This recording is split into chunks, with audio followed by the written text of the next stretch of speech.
여러분, 우리 오늘 야고보서를 계속 이어서 말씀 나누고자 합니다. 야고보가 이미 앞서 이 시험에 대한 이야기를 했었습니다. 여러분, 믿음의 삶에 시험이 있습니까? 없습니까? 예, 있죠. 맞아요.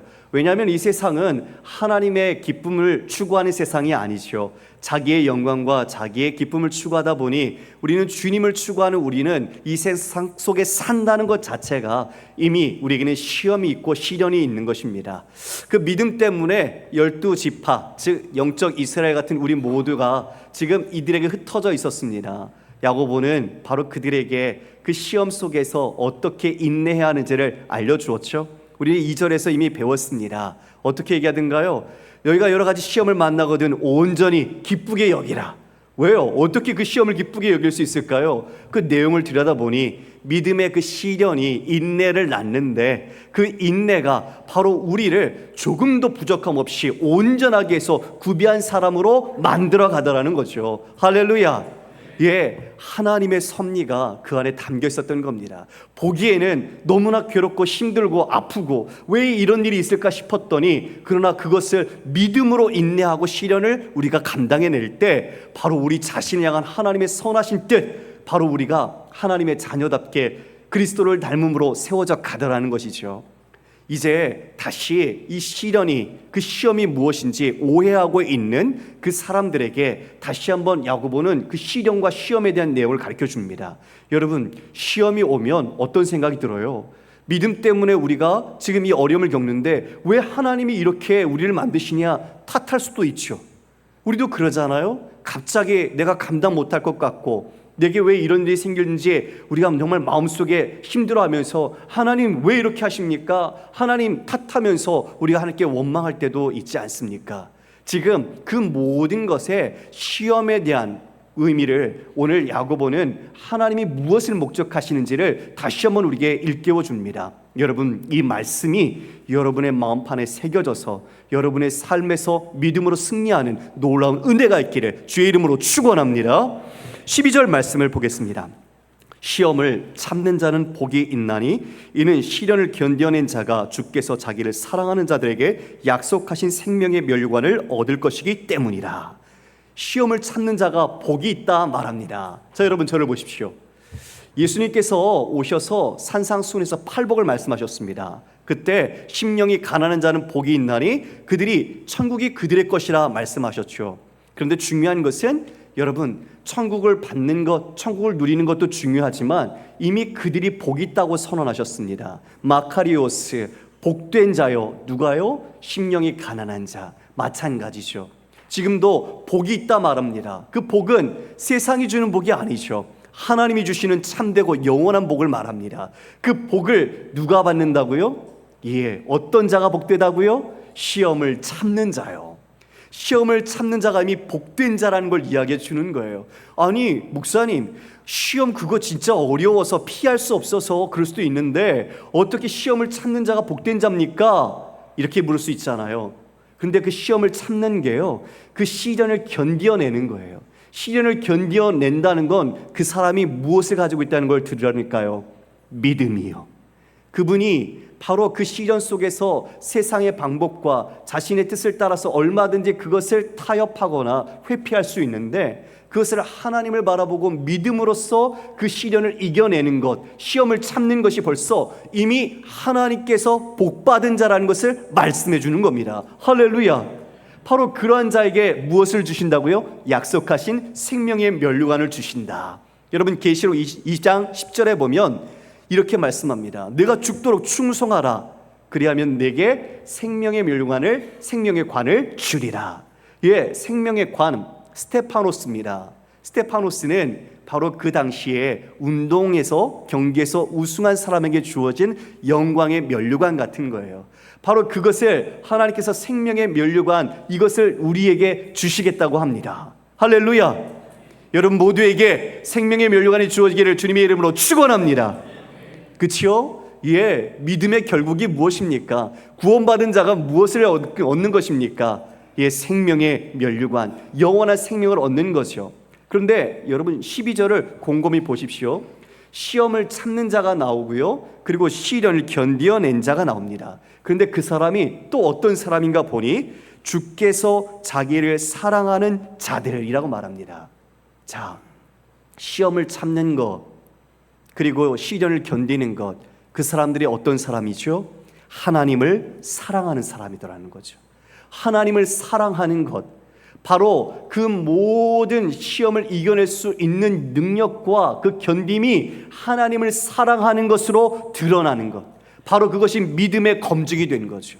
시험이 있는데 그 시험 속에서 내가 믿음과 그리고 하나님을 사랑하고 있다는 것이 바로 그 시련을 인내하는 것에서 드러난 믿음의 참된 자들에게 하나님은 약속하신 생명의 멸류관을 주신다라는 겁니다. 예, 그러니까 이 시험은 일종의 우리에겐 테스트예요. 믿음이 있는지 없는지를 검증하고 연단할 뿐더러 우리의 자신이 더 하나님의 자녀답게 성숙하고 완전한 자로 빚어져 가게 하는 거죠. 이게 바로 이 시험과 시련에 담긴 하나님의 놀라운 뜻이었습니다. 온전하고 구비하여 조금도 부족함이 없는 것, 바로 그것의 궁극의 목적이 생명의 멸류관을 받는 것까지, 그것을 누리는 것까지 나아가는 것이죠. 그런데 여러분, 이 생명의 멸류관을 받는 자들은 하나님을 사랑하는 자라고 하는데, 이 시험 앞에 어떤 사람이 있을까요? 시험에 자신이 회피하거나 그 시험을 넘어 자신의 뜻대로 죄를 범하거나 불순종하는 사람이 있죠. 여러분, 이 시험이라는 페이라스모스라는 이 단어는요, 여러분, 이 테스트라는 의미도 있고 또한 템프테이션이라는 유혹이라는 의미도 있습니다. 이것은 우리에게 어려움으로 다가오지만 믿음의 사람은 그것을 하나님의 관점과 믿음으로 이겨낼 때 시련이 되죠. 믿음의 시련이 돼요. 그런데 하나님을 사랑하지 않을 때 어떻게 할까요? 하나님의 관점을 갖고 있지 않을 때는 다른 걸 택하는 거죠. 하나님의 이 뜻, 하나님을 사랑함으로 믿음으로 견디는 게 아니라 포기하고 다른 것을 택함으로써 여러분 그 시험에서 자신은 유혹을 받는 거예요.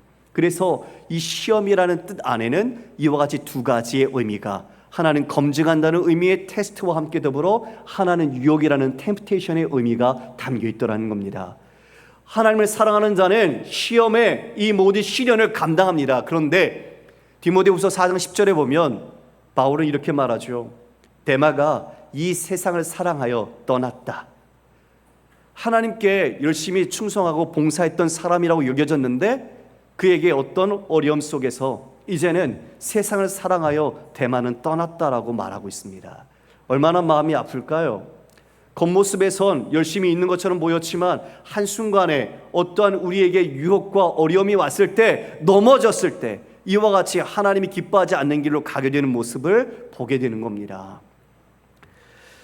우리가 이런 탓을 많이 하죠.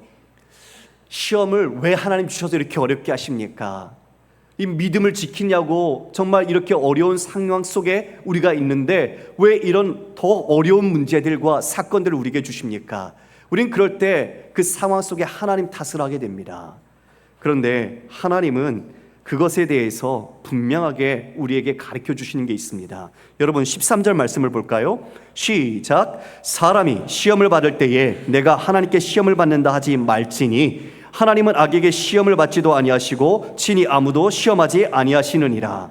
예, 하나님은 시험하는 분이 아니라는 겁니다. 왜요?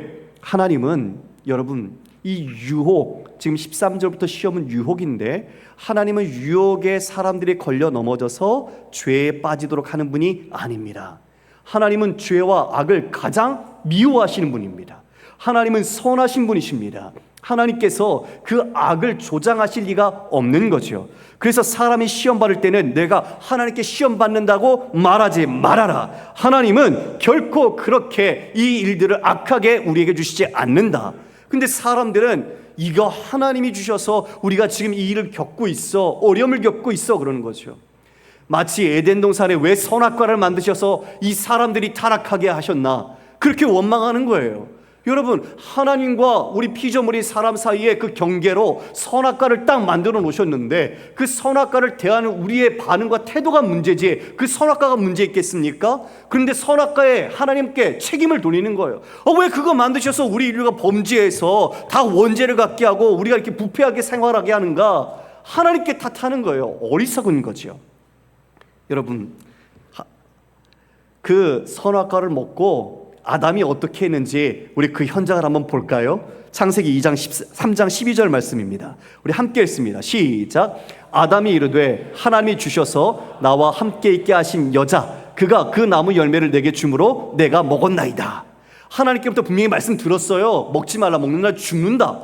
분명히 자기가 잘 알죠. 그런데 하와가 줘서 자기가 먹었습니다. 하나님 앞에서 지금 뭔가 죄를 지었어요. 근데 이 죄 지은 걸 누구한테 싹 넘기는 거예요. 누구한테 넘기죠? 먼저를 딱 보니까 여자, 나와 함께 있게 한 여자에게 그 모든 책임, 그 잘못이 있다고 싹 넘기잖아요. 근데 자세히 읽어보면 어떻게 되죠? 그 앞에 하나님이 주셔서 지금 그 여자가 나를 이렇게 죄를 범하게 만들었다는 거예요. 아니, 언제는 살 중에 살이요 피 중에 내 뼈 중에 뼈라면서요. 언제는 그렇게 나와 한 몸이고 내가 그렇게 사랑하는 존재라면서요. 그런데 이렇게 범죄에 딱 하자마자 자신의 있는 죄를 은근슬쩍 누구에게 돌리죠? 하나님이 주셔서 그런 거예요. 하나님이 안 줬으면 나 이제 안 줬잖아요. 하나님 타고 있는 거예요. 자, 이런 유혹에 대해, 자기의 넘어짐에 대해 하나님께 탓하지 말라. 왜요? 하나님은 악에게 시험도 받지 않으신다. 여러분, 하나님은 악을 멀리 하시는 분이시죠. 하나님은 사람이 아니시기에 유혹을 받지 않으세요. 넘어지시는 분이 아니에요. 하나님은 또한 선하신 분이시기에, 우리에게 은혜 베푸시는 분이시기에 사람을 시험하지 않는다. 유혹에 걸려 넘어뜨리지 않는 분이다라고 분명하게 말하고 있습니다. 할렐루야. 그러니까 여러분, 하나님 탓하면 돼요, 안 돼요? 이 앞에만, 뒤에 분들은 잘 안 들렸어요. 다시 한번 줄게요. 하나님 탓하면 돼요, 안 돼요? 예. 그러면 누구 탓이에요? 네, 맞아요. 4개 원인이 있어요. 4개. 내 탓인 거예요. 그러니까 우리가 어떤 시험이 왔을 때 유혹에 넘어지면 다른 사람, 외적인 환경, 하나님이 탓할 게 아니라 그 원인은 내게 있는 거예요. 그 죄의 책임도 내게 있는 거예요. 내가 한 건데 자꾸 면피하려고 하고 변명하려고 하고 다른 원인들에게 우리가 덮어씌운단 말이죠.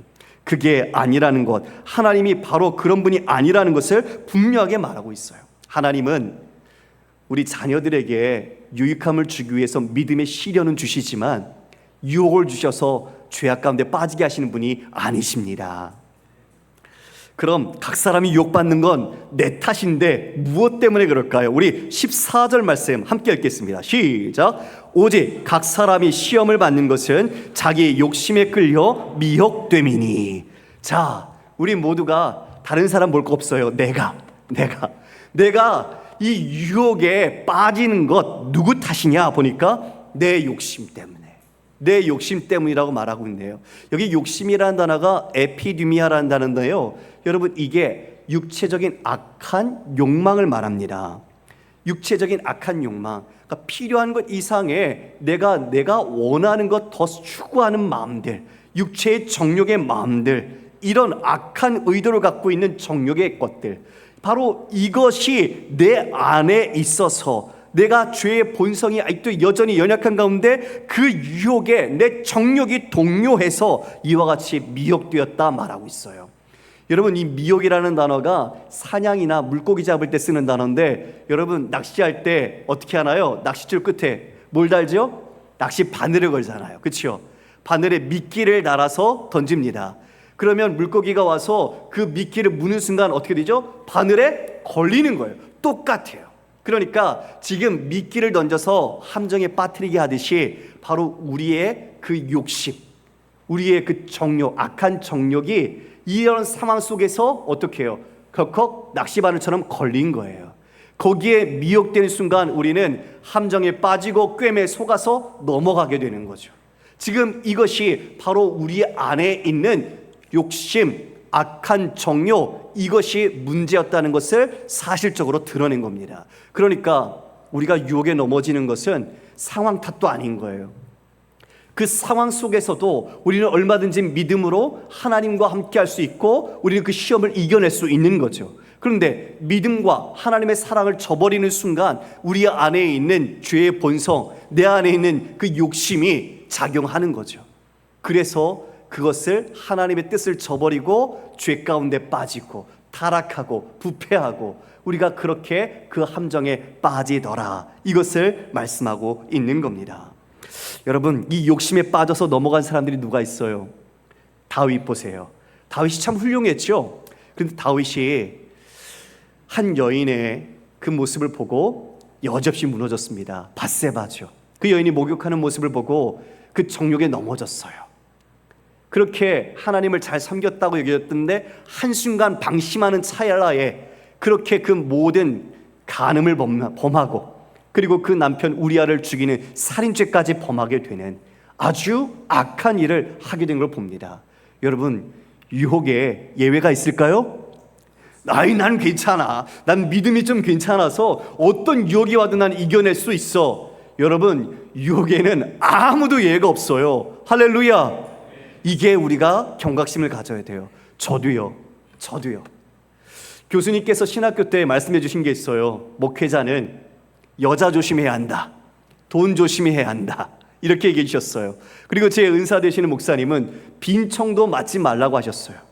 그러니까 어떤 오해 살만한 거나 어떤 유혹을 줄 수 있는 것들에 아주 명분조차 만들지 말아라, 이렇게 말씀해 주셨어요.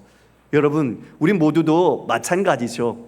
작은 유혹을 만들 일을 할 필요도 없겠지만 우리가 그런 것들을 깨어서 하나님 은혜 가운데 우리의 마음과 몸과 중심을 지켜낼 줄 믿습니다.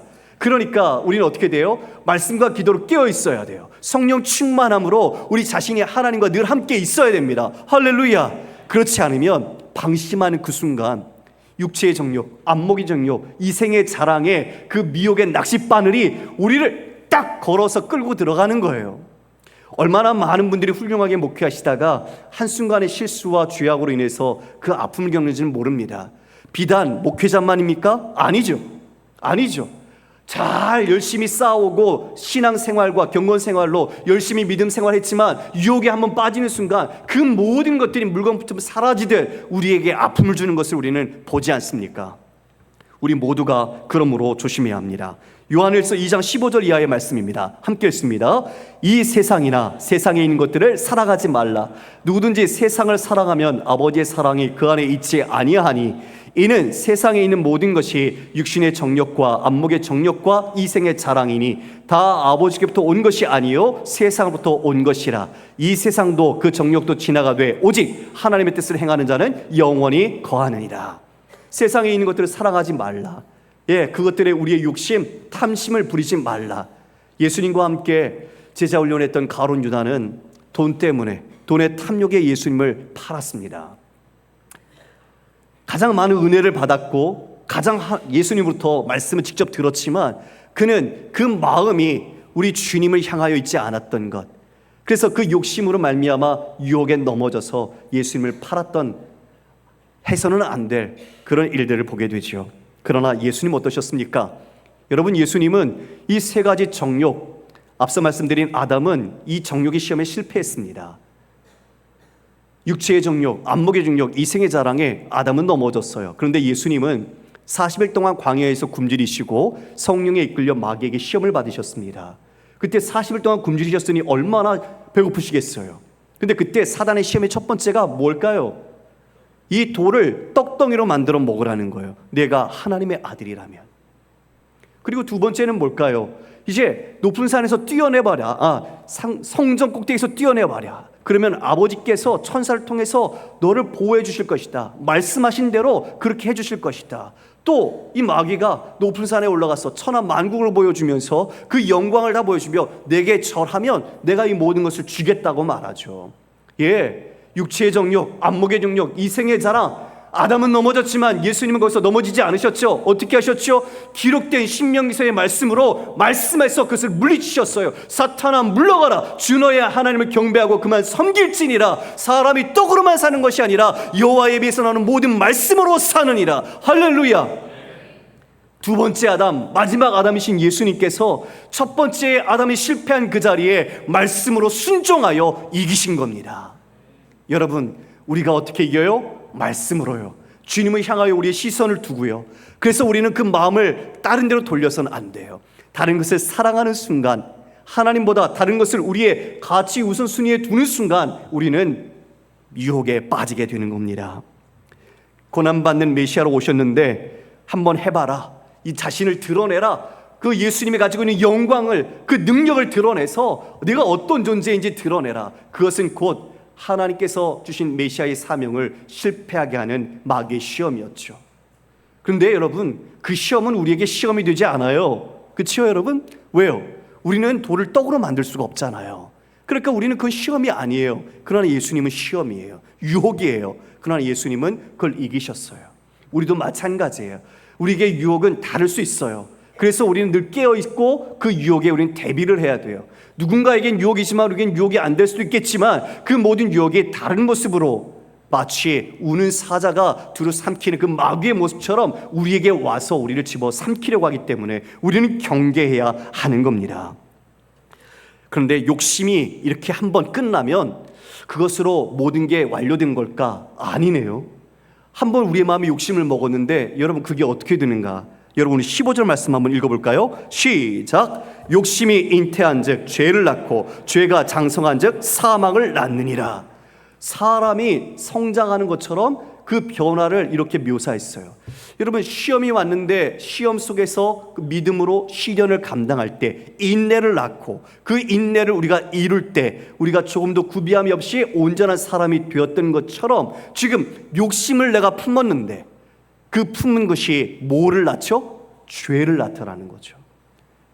그것이 죄를 낳는데 죄가 점점점 우리의 삶에서 함께하며 자라가는 거예요. 성장해 가는 거예요. 그랬더니 그 죄가 나중에 무엇을 낳더라?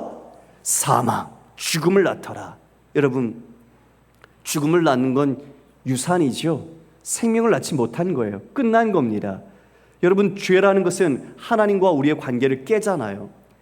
한 번의 죄 괜찮겠지. 아니요. 여러분, 죄를 범하면 하나님과 우리의 관계가 멀어집니다. 죄 때문에 주일날 못 나오신 분이 계세요. 토요일날 아주 심한 그리고 아니면 부간의 갈등 이런 것들이 있어서 하나님께 예배드리러 나오지 못하게 하는 그런 시도들도 있어요. 우리는 그래서 잘 알아야 돼요. 그 죄가 하나님과 우리를 멀게 만든다는 것. 그래서 예수 그리스도 그분을 통해서 우리는 그 죄의 문제를 해결하고 주님 옆에 나올 수 있게 된 거죠. 근데 그 죄를 우리가 그냥 놔두면요, 죄와 함께 점점점 우리가 자라서 관영해지니까 마지막에 어떻게 되죠? 끊어진 관계가 하나님으로부터 멀리 떨어지는 영원한 영적 죽음에 이르더라는 겁니다. 두 가지의 모습이 나타나네요. 한 사람은 생명의 면류관을 얻게 되는데 누군가는 영원하고 영적으로 죽는 사망에 거하는 두 가지의 모습이 대조를 이루고 우리에게 무엇을 선택할 것인가, 어느 길을 갈 것인가 물어보고 있습니다. 여러분, 로마서 6장 23절 말씀입니다.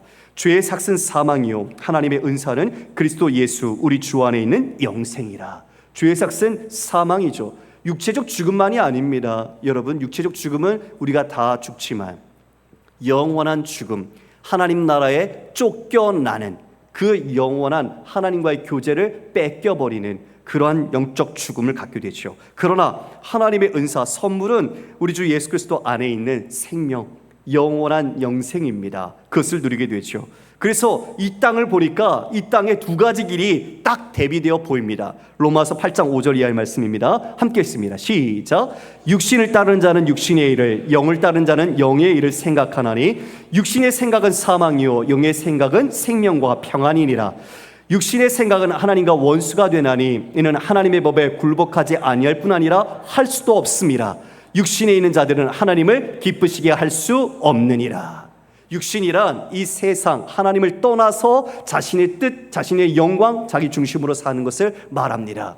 즉 이처럼 두 가지 길이 인생 가운데 보이는 거죠. 어떤 사람은 육신의 생각을 따라 살고 어떤 사람은 영의 생각, 즉 성령의 생각을 따라 삽니다. 그 영의 생각은 생명과 평안이지만 육신의 생각은 사망, 죽음인 거죠. 그런데 이 사람들은 그 안에 사로잡히면 어떻게 될까요? 하나님께 굴복할 수도 없어요. 누구에게 굴복했기 때문에? 죄에게, 그리고 사단에게, 공중권세 잡은 자들에게 이미 그 안에 붙들려 있는 거죠. 그래서 하나님을 기쁘시게 할 수 없다고 얘기하고 있습니다. 여러분, 우리는 여기에서 우리의 인생을 좀 돌아봅시다. 누군가 보면 외적으로는 되게 잘 사는 것 같아요. 아, 참 부럽다. 저 사람 정말 성공한 인생 같다. 정말 나도 저렇게 살고 싶다. 사람들이 보기에는 정말 바르게 산 것 같아요. 근데 여러분, 진짜 그게 사람 보기에 바른 게 마지막까지도 바른 걸까요? 어떻게 생각하세요? 아니죠. 예, 우리 눈에는 그게 바르게 보여서 우리가 유혹을 받아요. 야, 나도 저렇게 살고 싶어. 저렇게 살면 진짜 이 인생 한번 잘 살 것 같아. 행복할 것 같아. 진짜 저기에 생명이 있을 것 같아. 우리가 그렇게 유혹을 받을 수 있죠. 그러나 중요한 건 주님이 보시기에 바라야 돼요. 주님이 보시기에. 그래서 사람 보기에는 바른 것 같으나 주님 보시기에 올바르지 않으면 필경은 사망에 이르는 거예요. 그래서 우리는 보이지 않는 것을 볼 수 있어야 합니다. 여러분, 우리 옆에 분에게 이렇게 인사합시다. 같이 나눕시다. 자, 보이지 않는 것을 보길 원합니다. 예, 참된 가치를 볼 수 있어야 돼요. 우리 앞서 야고보가 어떻게 말했죠? 낮은 형제는 자기의 높아짐을 자랑하고 부한 자는 자기의 낮아짐을 자랑하라고 했잖아요. 이 땅의 것에, 일시적인 것에 마음 두지 말고 우리가 영원한 가치, 우리 주님이 어떻게 하시는지 그걸 바라보고 우리가 그것을 자랑하고 기뻐하라고 했잖아요. 맞아요.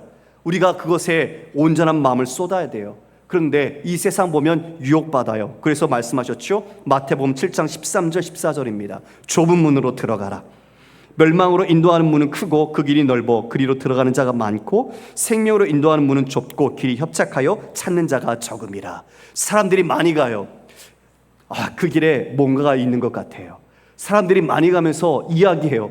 야, 여기 진짜 대박이야. 이거 진짜 너 이 길 해야 돼. 막 사람들이 글로 몰려요. 그럼 우리의 마음이 어떻게 될까요? 흔들려요. 와, 나도 저기 안 가면 뭔가 손해볼 것 같고 잃어버릴 것 같고 나만 뒤에 떨어지는 것 같이 느껴지죠. 그래서 그 넓은 길, 대로 그 길로 가죠. 그런데 그 길 끝이 뭐예요? 종착점은 사망이에요. 그런데 좁고 협착한 길, 그 문을 들어가는 사람은 많아요, 적어요? 적어요. 왜일까요? 왜 적어요? 생명인데 왜 적어요? 넓은 길이 생명인 척 하는 거예요. 넓은 길이 진짜 영원한 것처럼 착각하고 우리를 속이는 거예요. 이 세상으로 와라. 이 길로 가야 한다. 이 길에서 멋지게 살 수 있고 이게 영원한 것을 줄 수 있는 것처럼 우리를 속이는 거예요. 그래서 사람들이 좁고 협착한 길을 안 찾아요. 그리고 넓은 길로 가요. 근데 마지막 가서 사망으로 끝난다면 그 인생 되돌릴 수 없잖아요. 그래서 우리는 예수 그리스도께서 말씀하신 것처럼 바로 우리의 문 대신 예수 그리스도를 따르는 것, 그분이 우리의 생명의 길이 되심을 믿고 우리는 어떤 순간에도 그분을 온전하게 의지해야 합니다. 할렐루야. 바로 그것이 생명의 길로 가는 길이죠. 그래서 야고보는 16절에 내 사랑하는 자들아 속지 말아라. 속지 말라고 말하고 있어요. 하나님이 시험을 준 것처럼 너희들 다른 사람이 이야기하지만 그렇게 탓하지만 전혀 그런 분이 아니야. 하나님은 시험하는 분이 아니야. 속지 마. 하나님은 너에게 유익을 주시고 하나님은 좋은 것을 주시는 분이야. 속지 마. 세상이 넓은 길로 많은 사람들에게 진짜 영원한 것을 줄 수 있는 것처럼 보이지만 거기에 속지 마. 돈. 그래. 최소한 어느 기준으로 말하는 사람들처럼 가정은 있어야지. 공부 어느 정도 학위는 있어야지. 그리고 사회적으로 어느 정도 자리는 내가 있어야지. 그렇게 내가 그것을 구비할 때 내가 진짜 잘 살고 건강하고 행복하고 영원한 것을 누린 것처럼 하지만 거기에 뭐라고요? 속지 말라고요. 진짜 하나님이 주시는 것, 그게 좋은 것이라는 것을 야고보가 이야기해 줘요. 그래서 그 시험 가운데 인내하고 이기도록 그 방법을 이야기해 줍니다. 그게 17절 18절 말씀이에요. 자, 17절 함께 읽겠습니다. 시작. 온갖 좋은 은사와 온전한 선물이 다 위로부터 빛들의 아버지께로부터 내려오나니 그는 변함도 없으시고 회전하는 그림자도 없으시니라. 하나님은 시험을 주지 않는 분이다. 왜요? 하나님은 좋은 것을 주십니다. 왜요? 하나님이 어떤 분인지 알 때 그것을 말할 수 있어요. 하나님은 온갖 좋은 은사와 완전한 선물을 주신다고 말합니다. 세상이 완전한 척하고 좋은 척해도 그것은 진짜 가치가 있는 게 아니에요. 하나님만이 위로부터 주시는 그 은사와 선물이 완전합니다. 왜요? 하나님이 완전하시고 하나님의 행하심이 완전하기 때문입니다. 할렐루야. 이걸 우리는 알아야 합니다.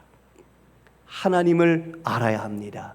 하나님을 알 때 우리는 세상을 우리의 진정한 가치로 삼지 않습니다. 하나님은 선하시고 거룩하신 분이십니다. 그분은 우리를 사랑하시기에 우리에게 은혜 베푸시기를 기뻐하십니다. 그래서 우리 자녀들에게 온갖 좋은 것, 진정으로 선한 것, 그리고 진정한 참된 생명을 주시기를 원하십니다. 빛들의 아버지라고 말하죠. 여러분, 지금 낮에 보면 태양 떠 있습니다. 그리고 달도 있고 별빛도 있어요. 이 모든 빛의 아버지가 우리 하나님이십니다. 즉, 이 모든 것을 창조하신 분이 하나님이세요. 여러분, 지금 이 순간에도 우리 지구는 자전을 하고 있죠. 그리고 또 공전을 합니다. 계속 움직이고 있어요. 이 움직임에 따라서 해가 뜨고 지고 달도 그렇고요, 별빛도 달라집니다. 즉, 천체적인 용어로 지금 말씀하시는 건데요, 이처럼 그는 변함도 없으시고 회전하는 그림자도 없으시다. 이 다른 빛들은 다 그 위치와 모양에 따라 자신들이 바뀌네요. 그러나 하나님은 어떻다고요? 변함이 없으세요. 어제나 오늘이나 영원토록 동일하시다. 그분이 이와 같이 이 온갖 좋은 것과 완전한 선물로 우리에게 주시는 하나님이시다. 그러므로 그분을 신뢰하라. 그분의 신실하심을 믿고 의지하라. 이것을 분명하게 야고보가 이야기해 줍니다. 우리 18절 함께 읽겠습니다. 시작. 그가 그 피조물 중에 우리로 한 첫 열매가 되게 하시려고 자기의 뜻을 따라 진리의 말씀으로 우리를 낳으셨느니라. 여러분, 이 말씀이 너무 귀한데요, 이 말씀을 알 때 우리는 하나님이 우리를 정말 시험하지 않는 분이라는 걸 분명히 더 알 수 있어요. 피조물 중에 우리를요 한 첫 열매가 되게 하시려고 했대요. 여러분, 구약에 보면 곡식이 이제 수확하면 그 소산물 중에 첫 것을 하나님께 바쳤습니다. 그것처럼 바로 저와 여러분을 하나님께서 이 모든 피조물을 대표하여 하나님께서 우리를 불러주셨다. 우리가 그 열매로서 우리를 삼아주셨다는 거예요. 얼마나 영광스러운 일입니까? 그런데 그분이 자기의 뜻을 따라서 하셨대요. 자기의 뜻. 하나님의 뜻은요, 예수 그리스도로 말미암아 저와 여러분 모두가 거룩하고 흠이 없게 되는 겁니다. 거룩하고 흠이 없는 자녀를 만들어가는 것, 그게 아버지의 뜻이에요. 그렇게 그 뜻을 따라서 우리를 진리의 말씀으로 낳으셨느니라. 할렐루야. 진리의 말씀, 그 복음을 통해서 우리가 듣고 바로 하나님의 자녀로, 주님의 백성으로 다시 태어난 존재, 새로운 피조물이 되었다 말씀하십니다. 이것을 원하시는 하나님이 우리에게 그 시험의 유혹을 주어서 우리가 죄 가운데 빠지게 하시고 우리를 망하게 하시겠습니까? 그럴 리가 만무하죠. 그래서 우리는 하나님을 알아야 합니다. 하나님이 어떤 분인지 분명히 인식해야 합니다. 여러분, 에베소서 2장 3절에 5절 말씀입니다. 전에는 우리도 다 그 가운데서 우리 육체의 욕심을 따라 지내며 육체와 마음에 원하는 것을 하여 다른 이들과 같이 본질상 진노의 자녀였더니 긍휼이 풍성하신 하나님이 우리를 사랑하신 그 큰 사랑을 인하여 허물로 죽은 우리를 그리스도와 함께 살리셨고 너희는 은혜로 구원을 받은 것이라. 여러분, 우리가 지금 이렇게 있을 자격과 능력이 있었습니까? 없었죠. 허물과 죄로 죽었어요. 우리도 마땅히 사망, 그거로 끝나야 하는 우리의 운명이었습니다. 그런데 긍휼이 풍성하신 분, 그리고 은혜가 많으신 하나님이 우리를 이와 같이 그리스도 예수를 통해서 하나님의 자녀로 불러주셨습니다. 할렐루야. 전적인 하나님의 은혜, 하나님의 사랑이었던 거죠. 그래서 요한복음 1장 12절 13절에 이렇게 말합니다. 영접하는 자 곧 그 이름을 믿는 자들에게는 하나님의 자녀가 되는 권세를 주셨으니 이는 혈통으로나 육정으로나 사람의 뜻으로 나지 아니하고, 다 같이 읽을까요? 시작. 오직 하나님께로부터 난 자들이니라. 이에 진리의 말씀으로 우리를 낳으셨지요. 하나님께로부터 우리가 낳았습니다. 주님이 우리를 이와 같이 믿음의 자녀로 출생, 새로운 피조물로 빚어주신 거죠. 에베소서 5장 8절 말씀, 너희가 전에는 어둠이더니 이제는 주 안에서 빛이라. 빛의 자녀들처럼 행하라. 여러분, 전에는 우리가 어둠이었어요. 죄, 유혹, 시험, 악, 그런 어둠에 우리가 있었어요. 그런데 주님께서 우리를 진리의 말씀으로 낳으셔서 빛의 아버지를 따라 우리가 어떻게 되었어요? 빛의 자녀가 되었습니다. 놀라운 은혜죠. 여러분 한 분 한 분이 빛의 자녀입니다. 우리에게 주신 온갖 좋은 선물과 은사를 우리는 누리며 지금 살고 있습니다. 그러므로 여러분에게 있는 시련을 다시 믿음의 시각으로 주님을 사랑함으로써 온전히 바라보시고 견디고 인내하십시오. 그 견디는 자, 인내하는 자에게 무엇이 좋을까요? 온갖 좋은 것을 주시는 하나님께서 여러분과 저에게 생명의 면류관으로 그날 우리 모두에게 참된 믿음을 가졌구나 인정하시며 여러분 모두에게 그와 같은 영광을 주실 것을 믿습니다. 우리 모두가 이 믿음의 길 끝까지 한 번도 낙오하지 않고 온전히 걸어가기를 주님의 이름으로 축원합니다. 다 함께 일어나겠습니다.